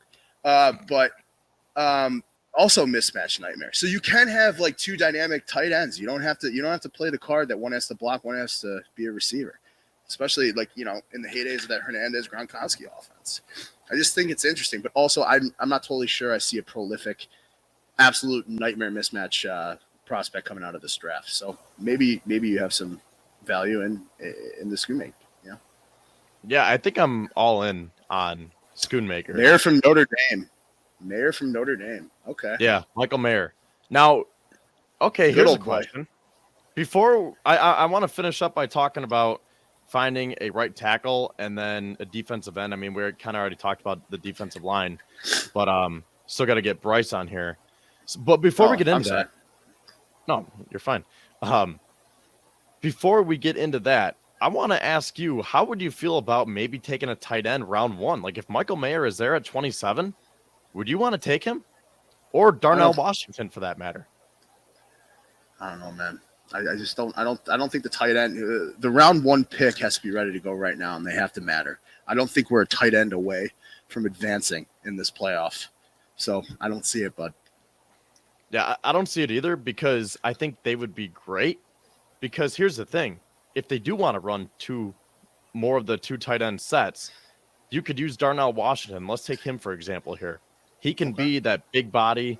You can use him as that extra blocker. He can be used for chipping, something that the Bills didn't do a lot of last year. He can go out and catch passes. So you're essentially killing two birds with one stone, and you think that could be a steal of a pick. But still, I just don't know if that's as pressing of a need right now as finding a wide receiver or, going back to our earlier discussion, a middle linebacker. Okay. Yeah. I'm bagging what you're raking. Okay. Okay, so to finish up this discussion here, I should really switch that to OT. But either way, I mean, maybe even offensive line in general, because I guess that's a good question too. Could the Bills draft a guard, in your opinion? Or do you think that because of the patchwork, is it just an offensive tackle that they draft? I think offensive tackle is definitely a need, but not for the reasons you would think. I know everybody knows. I think it's common. Spencer Brown was real hurt last year. Wasn't even supposed to play. Didn't want to play into the fourth game. This offseason, definitely got some surgery done. Hopefully gets right. But talk about just raw, 1, athleticism, 2, you haven't seen that amount of nasty, that if you touch Josh, you die type of mental framework since Rinchi Incognito. You thought you were getting that with Cody Ford, and I think maybe he got a little spooked out based on that penalty he incurred in Houston. That kind of burned us. But you don't have that tenacity, that like, this is our house, these are our trenches, like Spencer brings to the game. And I think he gets undue criticism because that is our all-day starting right tackle, and I couldn't be happier about that. Guy's 6'10", and he moves like that, and he wants to be there. There's no question. I mean, there was some questions about Deion Dawkins' fitness post-COVID. He struggled with that, everything like that. But I think we could draft a right tackle just for a base of continuity. Mitch is getting older. I know they moved Alec Anderson to center. But you're also getting Tommy Doyle back, who we were very excited about. He's coming off an ACL surgery. Alec Anderson, great guy. Ryan Vandermark is there, and we're not even touching on it. So I think the interior offensive line is very much up for debate. Very much up for debate. But I love Spencer Brown as our starting right tackle. Don't think that ever moves. But I do think you have to draft your continuity well, because maybe, and I think this very much, you got to be as good as possible for as long as possible, and you can't do that unless your depth chart is set where you're comfortable getting in the muck with that second-tier player. And that's certainly something that can be developed. Got it. Bless you. So, okay, so you're very confident on Spencer Brown. And John, that is correct. He did have a back problem. I do believe he got surgery. Aren't confident, but say it again. I was just reading the comments. Spencer had a back problem. That is completely correct. I believe that was addressed in the offseason. So, yeah, I mean, there are a lot of fans who aren't confident in Spencer Brown, and maybe there are some fans like you who are very confident, but I'm trying to be right in the middle and say, you know what? I'm going to give Spencer the benefit of the doubt and say, yeah, he was battling through injuries last year. He's still very young, and he plays with that nasty, like you said. And I think he still is this team's starting right tackle. But at the same time, I think you want to give someone who can give him more competition than David Quessenberry. So that's why I'm not one of these people that's saying, oh, go get Darnell Wright at pick 27. We need a first-round right tackle. No, I mean, that would be, I don't want to say a bad decision, but it would be a poor allocation of resources. If you just spent a high draft pick on Spencer Brown a few years ago, you're already going to give up on him and take another right tackle who, let's just stay with Darnell Wright here. He had that exchange of messages where he was bad-mouthing the scout on there. So, I mean, that doesn't scream McDermott culture here. So I just think that taking a right tackle in the first round would be a bit of a reach. But that's why I think going back to my trade offer here, if you get those extra picks from Seattle or just any team that you trade with, that's where I think there is value. Where if you could get someone like a Tyler Steen or a Nick Sons of Erie, if he's still there, or maybe Carter Warren McClendon later on, then that would be perfect, where you have the assets, you have the flexibility, and you say, you know what? A guy like Nick Sons of Erie can play all 5 positions. So maybe Spencer Brown wins the job, but you can move him to left tackle if Deion Dawkins gets hurt, or if we need a plug-and-play guy on the interior, maybe we can put Sons of Erie there. I don't think you're wrong, brother. Hey, man, it was great being on this thing. I don't want to take too much time with Bryce, but love the article. If you guys haven't checked it out, Kev kind of kills it. So certainly nice to be on. Sons of Erie all day. Let's do this again sometime, man. Yeah. I hope this is not the only time, so I definitely plan on doing this again. Thank you again for sponsoring tonight's show. Again, check Sons of Erie out on their Instagram. And also, Jeff, while I have you, if they want one of these sweatshirts, how can they get them? It'd probably be easier to make them themselves than actually rely on me to ship them to you. So I'm kidding. Hitting us up on Instagram I used at to Sons think of there Erie. was a Chicago. Yeah. I used to think it was a Chicago White Sox. Yeah, it can do that for you. So good talking to you, buddy. It's Sons of Erie. All right. Look at that. That was his own version of a mic drop. Appreciate you for coming on. And I'm going to bring Bryce on here. I'm going to go through the comments here, make sure we didn't miss anything. Bryce, let me know when you are ready. So, Jeff, we'll be talking to you later. Thanks again. And Bryce is ready to come on. So, all right, Bryce. We are an hour and 17 minutes into this show. So now the floor is yours as we are going to be talking about, oddly enough, some right tackle prospects that you were highlighting in your articles throughout the last week here. And that's a nice segue from our conversation with Jeff, because we might as well just get right into it. How do you see that position taking hold here for the Bills? Like, do you find this as a spot that the Bills need to upgrade, or are you more on the lines of Jeff, where it's like, you know what, Spencer Brown just needs some more time and he needs to get healthy, and he is this team's starting right tackle of the future? You know, I'm not sure that Buffalo's in a position where they, can take the time to make sure, or, to see if Spencer Brown can develop, because he's already going to his third season, and we already know, what he's done for us in the past 2 years, which honestly, he was ranked one of the last right tackles in the NFL last year. So you can blame that on his back injury that he had, during training camp last year, or you can blame it on just production alone. But I'm not willing to wait 1 or 2 or whatever years it'll be for him to actually grow and develop when we're trying to win a Super Bowl right now. So looking at your article here, you have some guys listed who are probably going very early in the draft. So going off of your last comment there, do you think that this is a position where, I was just saying, I don't think that it would be the best idea to take a right tackle in the first round. I saw a trade. I can't remember who proposed this, but it might have been Sporting News, but they came out with their 7-round mock draft and said that the Bills are going to trade up to 20 to get Peter Skoronski. And yeah, I mean, he's great, arguably the best lineman in this draft, but if you're going to trade up, I don't know. This isn't the year to be trading up when you only have 6 draft picks, especially for an offensive lineman, when if the Bills really are high on Spencer Brown, like personally for me, that's why I think you draft one later on throughout the draft. But why don't you tell us about some of these guys? Because you talked about Peter Skoronski and Darnell Wright and a couple of other guys from Ohio State, which we will get to. Yeah, so let's start off with Peter Skoronski. He's a big 6'4", 313-pound offensive tackle, can play both inside and outside. He started as a center early on in his collegiate career, moved to right tackle when they had a guy opt out. But he has, like I said, he does have the ability to move to guard if needed. And if, Spencer Brown does improve and looks like our future right tackle, then, he can slide into right guard for when Connor McGovern leaves. Sorry, you cut out a little bit on my end. Can you just say that last part again? If you're saying he could slide in to the inside potentially and play guard?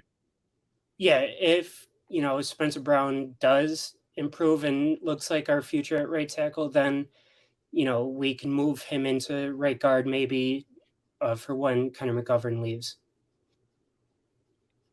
Now, do you think that is really in the cards here for Peter Skoronski? Because they're saying that he is arguably the best tackle in this draft. And if he is really that good, are you going to want to move him? And I know you said that he's big and but if he's that big, I would think that you would want to leave him on the outside where he is most successful.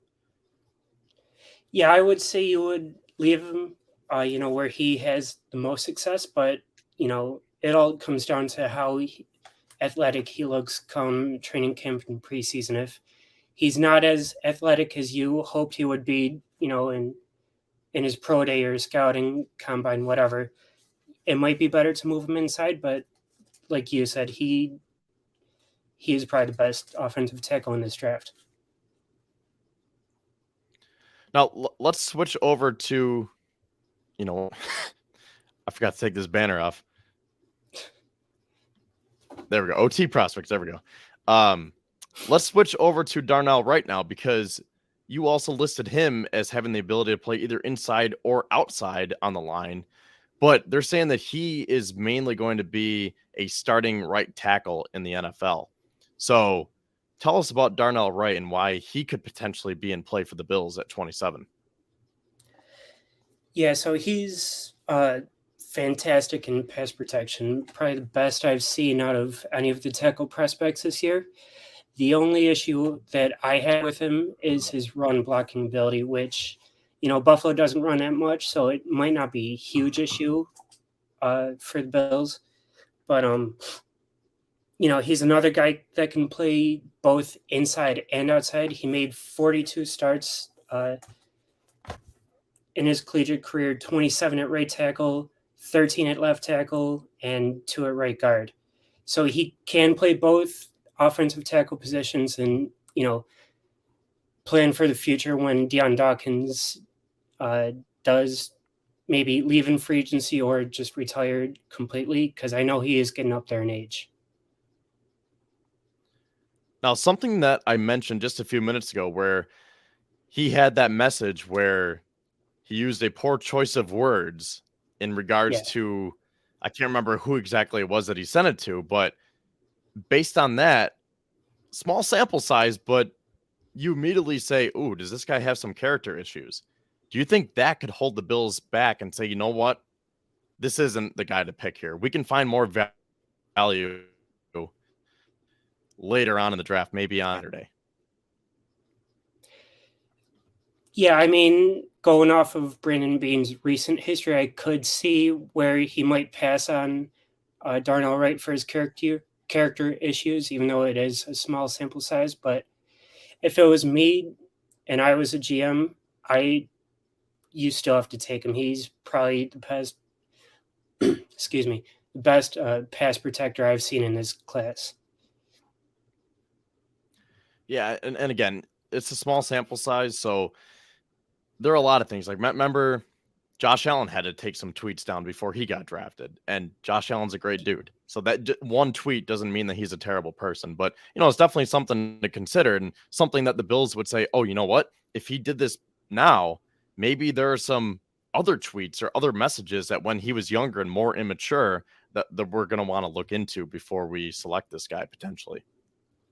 Yeah, and he did go back later and apologize publicly and to that Bengal scout privately.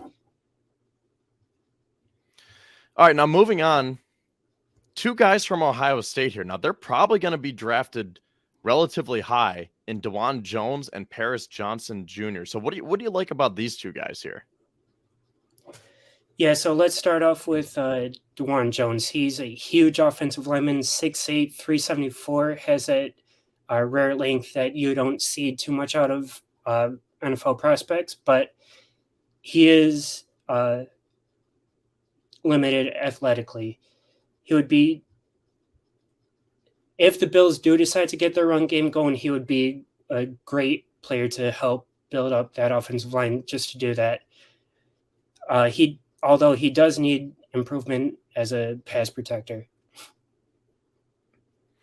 Yeah, so, I mean, man, 6'8", 374 pounds. It seems like he is a mountain, but yeah, he is. But when you do that, I mean, sometimes when a guy is that big, he gets lazy because he just assumes, oh, I can outsize anyone and I can outmuscle anyone, so I don't have to have the same technique that I would if I were 325 pounds. So, I mean, that could be another area where you might want to do some extra research there, because on the surface, it's like, wow, this guy is a mountain. You can't move him. But then it's like, but how does he either use that to his ability or to his advantage or disadvantage? Yeah, and I think a perfect example of what you just said is Mekhi Becton, who, for the first few years he was in the league, he was this huge mountain, great player, great prospect, but he kept getting injured year after year after year.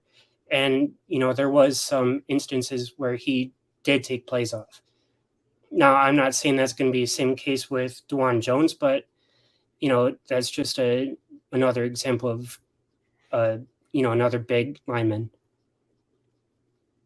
And another thing is that when guys are that big, you're probably more prone to get injured, where maybe you're going to have some soft tissue injuries, or he's going to pull his hamstring a lot. Like, look at a guy like Jordan Phillips, who is a big defensive tackle, but he couldn't stay healthy last year. So if you're 375 pounds, I'm not too sure about this guy's injury history, but it just seems like he could potentially be on and off the field a lot, dealing with a range of injuries. Yeah, I mean, it's always a possibility with someone that big and, carrying that much weight. Mekhi Becton's another example, but if he can lose, I don't know, maybe 10, 20 pounds, I think you do have a great offensive tackle there. Now, moving over to the other tackle from Ohio State. So Paris Johnson, he was a left tackle, correct? Because DeJuan Jones was playing on the right side? Yeah, left tackle. So what do you like about Paris Johnson here? Because he might have a little bit more flexibility and athleticism under his belt. Yeah, a lot more flexibility than DeJuan Jones. He can line up at guard and tackle. He does have that flexibility, but he probably does line up best at left tackle, which, again, you already have Deion Dawkins there, so that might steer Buffalo away from taking him because, you probably don't want to take a first-round tackle just to set him for a few years while you wait for Deion Dawkins to retire. But he does have exceptional range in the run game, which would help the Bills if they decide to plug and play him now to get that run game going.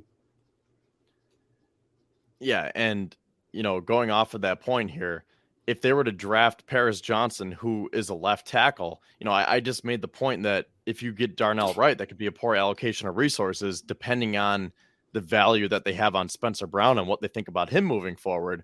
But it would be even way worse of a poor allocation of resources if you get a guy like Paris Johnson, who is probably just going to play left tackle when this team needs a starting right tackle.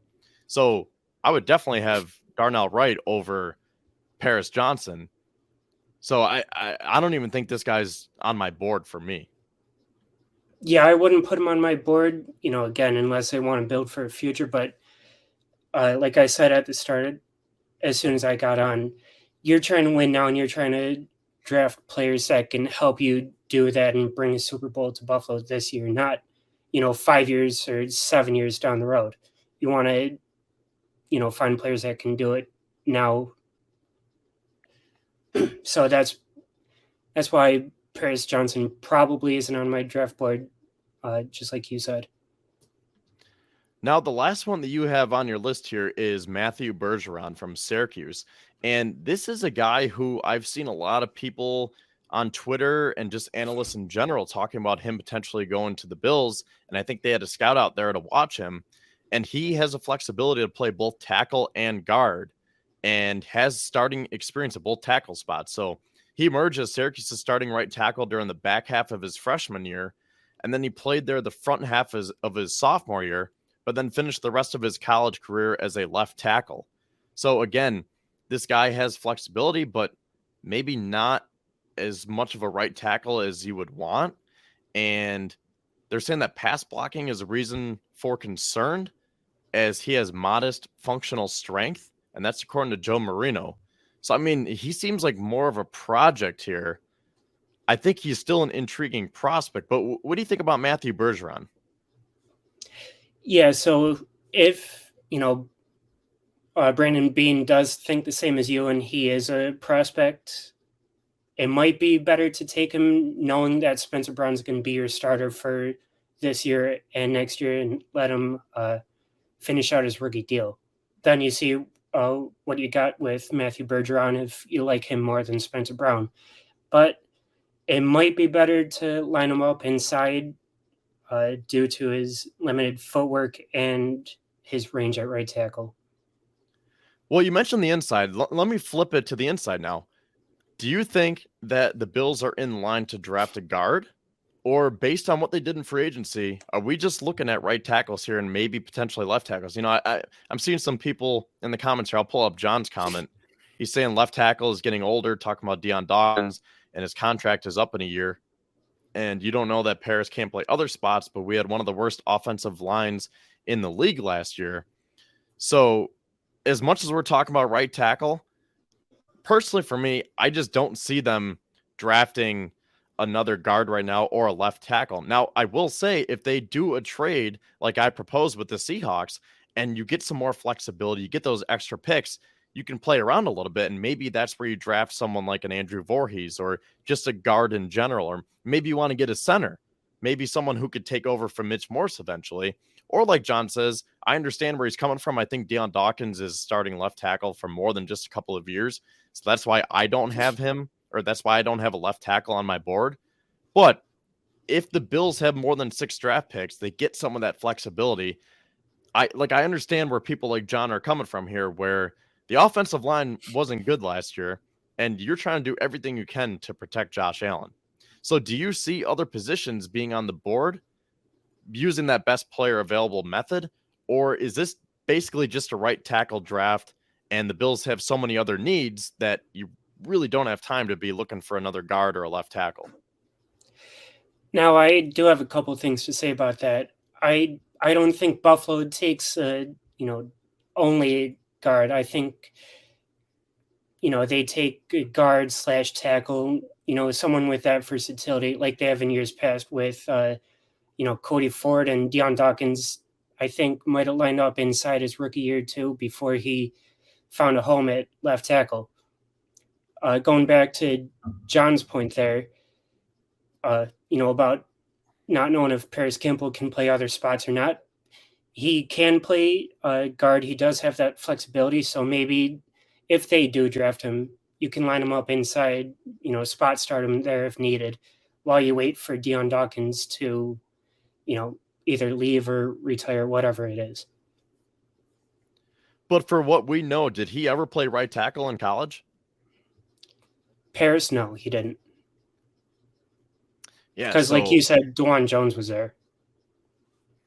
Yeah, and like John says, maybe you can move him over, but we're not in that phase right now where it's like, take all the time you want to develop him, and whenever you're ready, it's like, no, we need someone right now, because if we're trying to win the Super Bowl, we don't have time to be developing these guys. I mean, taking a look at the middle linebacker position, we talked about that earlier on this show. How much time do you really want to take to develop a guy like Drew Sanders or Trenton Simpson? And maybe Jack Campbell's a guy where you can just plug him in immediately. So that's another reason why I just don't see a left tackle who has versatility being on the table, because I just don't know if he's going to be up to speed. If Spencer Brown comes out and he's playing really poor over the first 2 weeks and David Questenberry can't hold the fort down, and then you're left with a guy like Paris Johnson, who maybe hasn't played right tackle since high school, and say, oh, well, now you're tasked with protecting Josh Allen.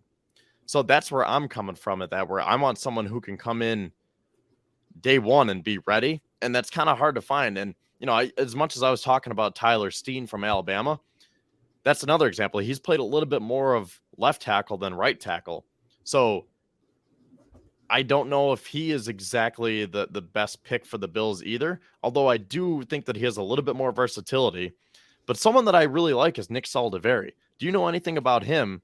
Because I want to ask you about some of the tackles that I highlighted during my article before we get into the defensive tackles here. Are there any guys that you like in the later rounds? Because a lot of the guys that we talked about here are rounds 1, 2, and 3 picks. I can't say I have, done too much research on Nick Saldiveri. Well, they're saying that he is a very versatile offensive lineman, where he played right tackle, but they're projecting him to switch to the inside. I mean, that's some people. Some people are projecting him to switch to the inside. Some people are saying, no, play him at right tackle. And other people say, no, he's just a swingman. Play him wherever you need him to. If you want him to play center, he can. If you want him to go out to left tackle, he can. So that could be like the next Ryan Bates, where I would have to double check. I think it was Jim Nagy who said he was supposed to be a Saturday pick, but based on how he's tested and how he's done over the last couple of months, he is rising the charts. And we're looking at a potential 3rd or 4th round pick here. So as much as I was saying that the Bills could potentially take him at 123, I mean, he might even be gone by then. But if he is there, then I think this is a very intriguing prospect for the Bills, just given his versatility and athleticism and the fact that he's coming from Old Dominion. So he's going to have that chip on his shoulder. Yeah, I do like your point there about Ryan Bates too, because they traded for him during his rookie year back in 2019, and he did have that versatility where he could play anywhere on the offensive line.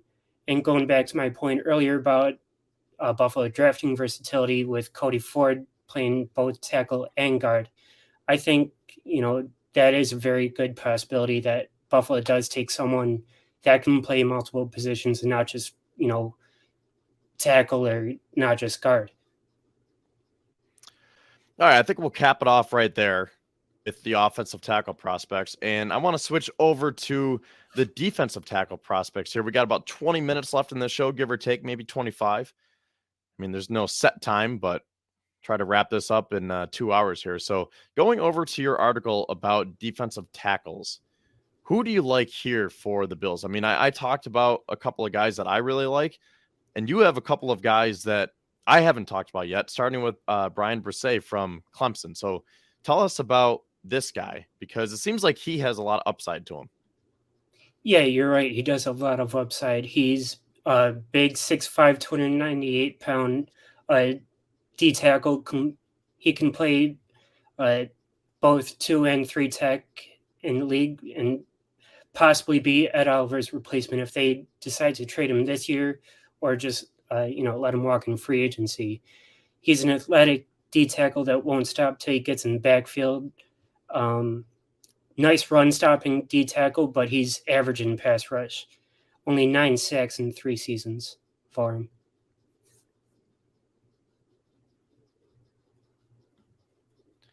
Yeah, so this is a guy, I mean, he's dealt with a lot of on and off the field situations.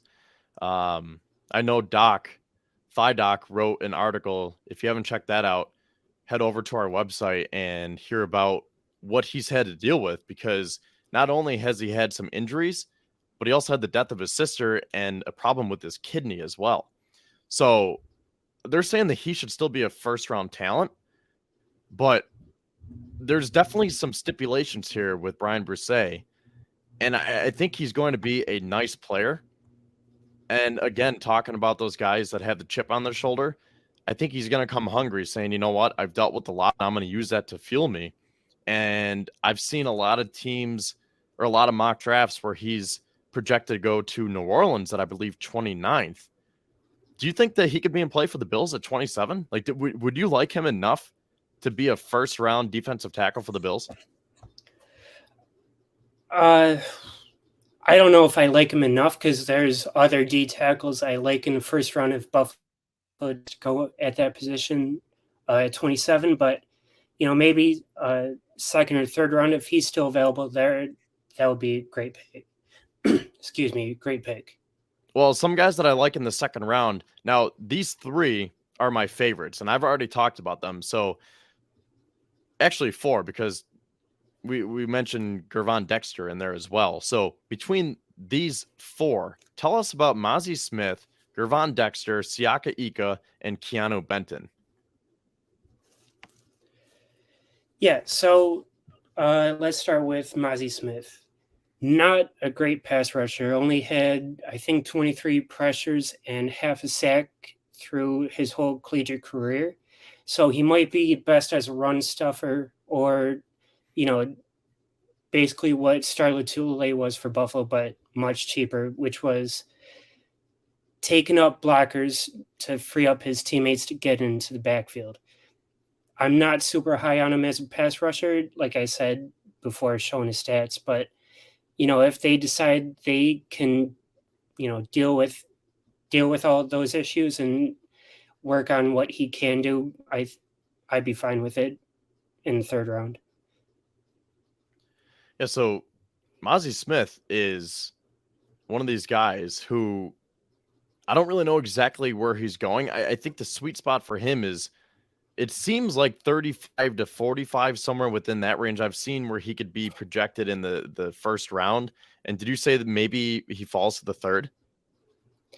If he does, yeah, I would. Do you really think he I would? would take him Because I think he is just too much of a talent where teams are, if anything, I see him getting taken in the first round rather than dropping to the third. Because looking at that video, that surface of him doing that stair workout, where it's just like, holy cow, how does a guy this big move that fast? And I know he doesn't have a lot of sacks, but just that strength and athleticism, I think teams are going to be all over that. And I mean, if he's there at 59 for the Bills, that would be great. But I just don't think that he's going to be. And if I were to predict, he's going to get taken somewhere around 40. Yeah, I would say Buffalo probably would, rather a pass rushing D tackle in this draft, just because, Von Miller's going to miss some time. They're losing some players next year. They don't have a D tackle under contract next year, like you pointed out earlier. So I think taking someone that can rush a passer would probably be best for Buffalo this year. Now, I mentioned how Mozzie Smith, Siaka Ika, and Keanu Benton only have a combined career 14 sacks. Benton has the most sacks out of any of those guys. So you said in your article, Benton needs to improve as a pass rusher, but he did take some strides in that category last year, where he totaled 4.5 sacks and 10 tackles for a loss.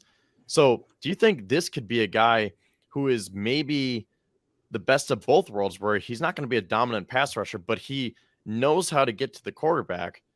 And at the same time, they're describing him as one of the best run stuffing nose tackles in this draft class. Yeah, I think you can get the best of both worlds there. He's a humongous 6'4", 309-pound D tackle that can rush a passer, that can, eat up blockers, and can, get into the backfield and stop the run. I think out of all those, was it 3 or 4 that you listed, he's probably the best one for Buffalo. So, okay, so out of those guys, are you thinking Benton's the one? Because I think I'm going with Ika. Because again, I said this earlier, you had this in your article, Ika has, quote, uncommon athleticism for his size and raw strength that he uses to his advantage. So he doesn't have a lot of sacks. I think last year, he didn't tally a sack last year, and he only had 2 tackles for a loss. In 2021, he had 3.5 sacks and 6 tackles for a loss. So the numbers really aren't there. But if he has, quote, uncommon athleticism for his size and raw strength, I don't know if you can pass up on that, especially when you think about it from the way I phrased it earlier, that he could be the star of the Tulele to the Tremaine Edmonds in terms of Jack Campbell. In what way? Taking up blockers so Edmonds can get into the backfield, you mean? Yeah. I think you can get it from I'm sorry, I'm blanking on the player you're talking about. I don't know why. Ika? Yeah, Ika, thank you. I think you can get it from Ika, but you can also get it from maybe some other players in this draft class too, like Keanu Benton, where, Benton can eat up blockers, he can rush a passer, and he can stop the run. But I do agree with you there. I think it might be too hard for Buffalo to pass up on, on his athleticism. Well, I do understand what you're saying, though. I mean, I would definitely not be mad if they take Keanu Benton, because I think he is right up there with Siaka Ika. And like you said, based on the numbers, he knows how to get to the quarterback a little bit more, even though these guys have athleticism and strength and all these different traits. Based on the stats, it seems like Keanu Benton will give you a little bit more in terms of a pass rush. So one more thing about this guy. Do you think that he will be there at 59, or is this a pick where the Bills would maybe have to trade up a little bit? Because I feel like Benton would probably get taken quicker, because if there was an order here in terms of those three that I mentioned, I'd say probably Mozzie Smith, then Benton, and then Ika. So Ika might be there at 59. Who knows? Maybe he gets taken already. But I feel like Benton is gonna get scooped up a little bit before. So would the Bills have to trade up to get him? Where do you think he goes? Because I have an idea where Benson goes, but I just want to be on the same, wavelength as you. Because I see him going early third round within the first maybe 10 picks or so. Okay, so you have him in the third round. I'm thinking that if Mozzie Smith is maybe in that 35 to 45 range, that Benton is in that 45 to 55 range, followed by Ika.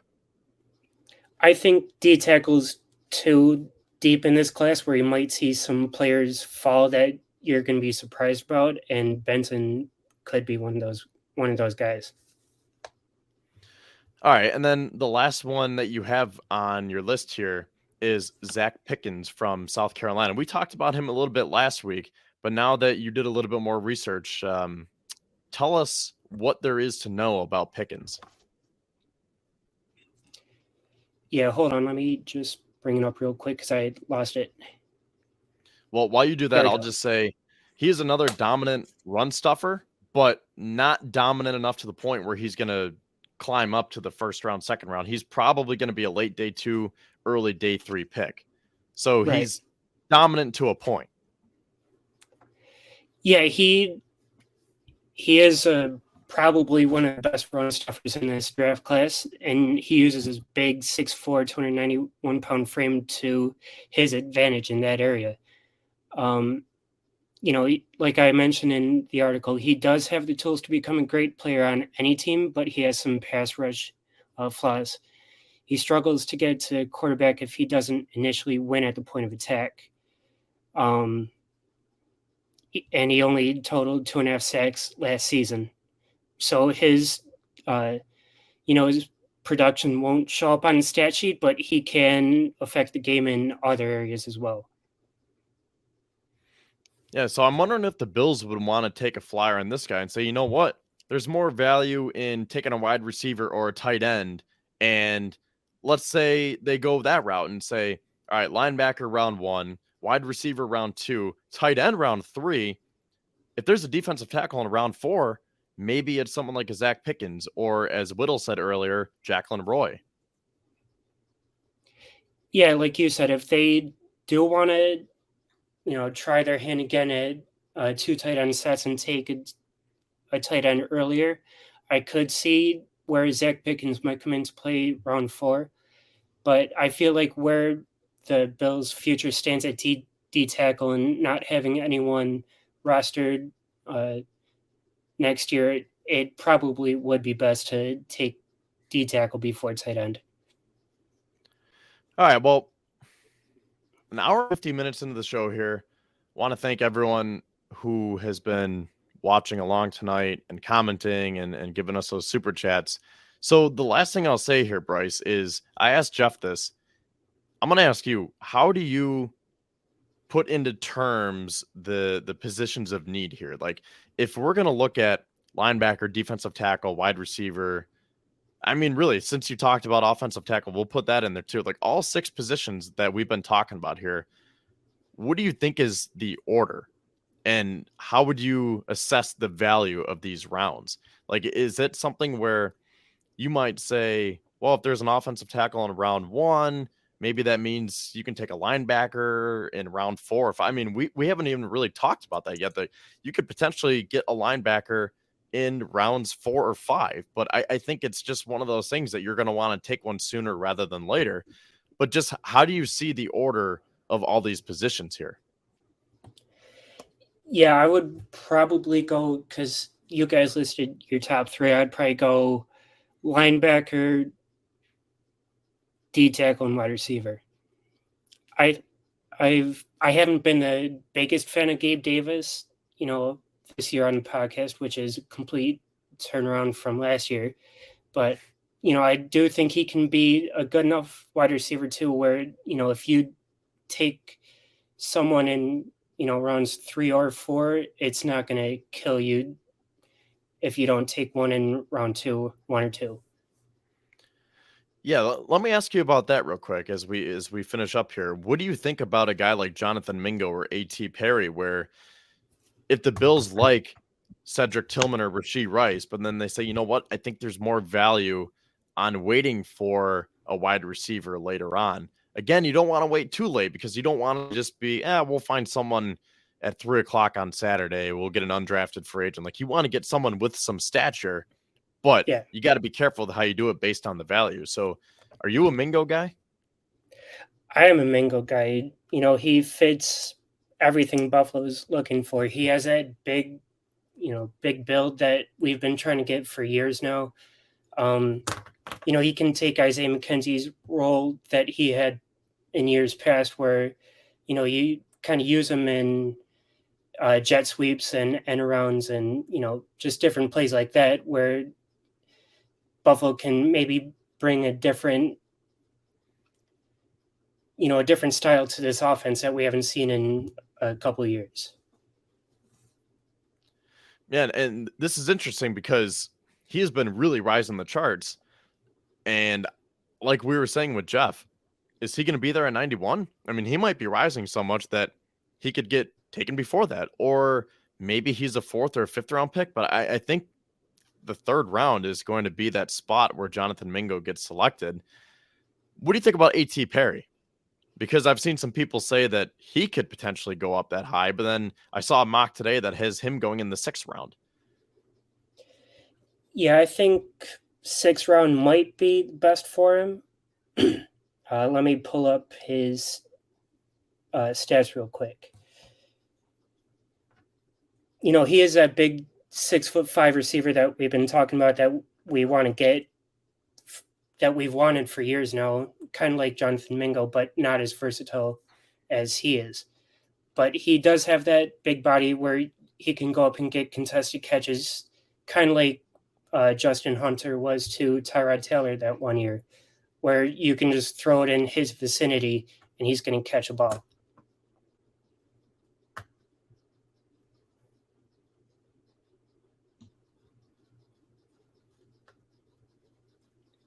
You there? Did I lose you? I got you now. I think you were just saying that he's that big body receiver, kind of like that Justin Hunter, right? Where you can throw it up to him, and he's that red zone threat possession receiver. Yeah.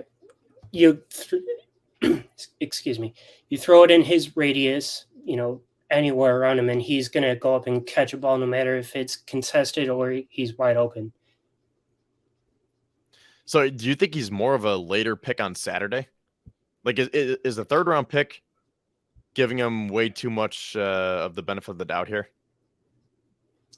Yeah, I would probably put him between rounds 4 or 5 just because, the back end of this wide receiver class is super deep, with Cedric Tillman, A.T. Perry, and Jonathan Mingo. I think it's going to be hard for all of them to get picked super high.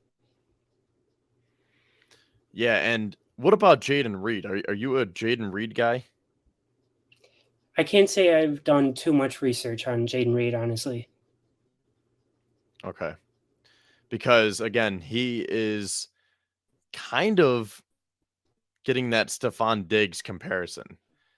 So that is pretty intriguing when you think, as much as we're saying we should get an improved version of Gabe Davis, well, what if you just get a younger Stephon Diggs?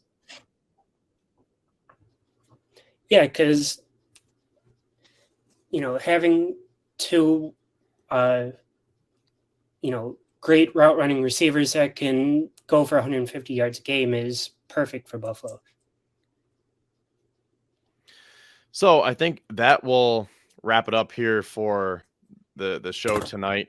Had a great talk with Jeff earlier.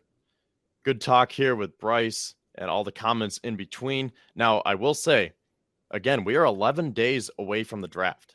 So it is coming here very, very quickly. And we're going to have more coverage for you on Buffalo Fanatics. And next week, I'm going to put this out there right now. I'm planning on giving our full 7-round mock draft.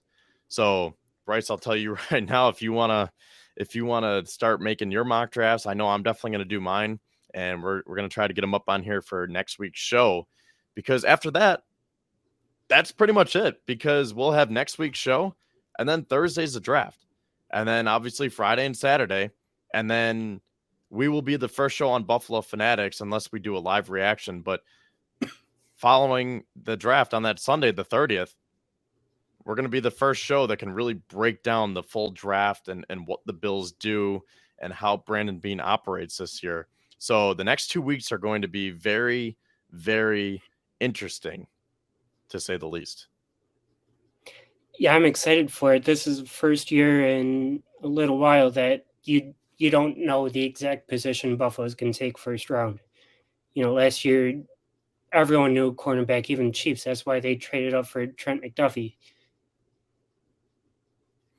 Yeah, so that's what makes it so interesting. And that's why I can't wait, because, last year, as exciting as it was to say, oh, we're only a cornerback away, and we got Von Miller now, and we're coming off of that 13 seconds game, and we can hang with Kansas City, and then you have the letdown that you had this year. Now you're singing a different tune where it's like, oh, we have to put our hard hats on and really go to work here, because there's more work that needs to be done than last year.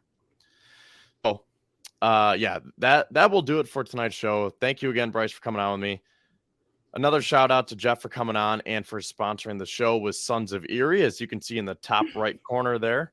And again, thank you guys for commenting and for all the super chats, as we will be back same time, same place next Sunday night to get you ready for the NFL draft. For Bryce Martino to my right, this is Kevin Syracuse with Buffalo Fanatics. And the only thing I have to say is, go Bills. Go Bills.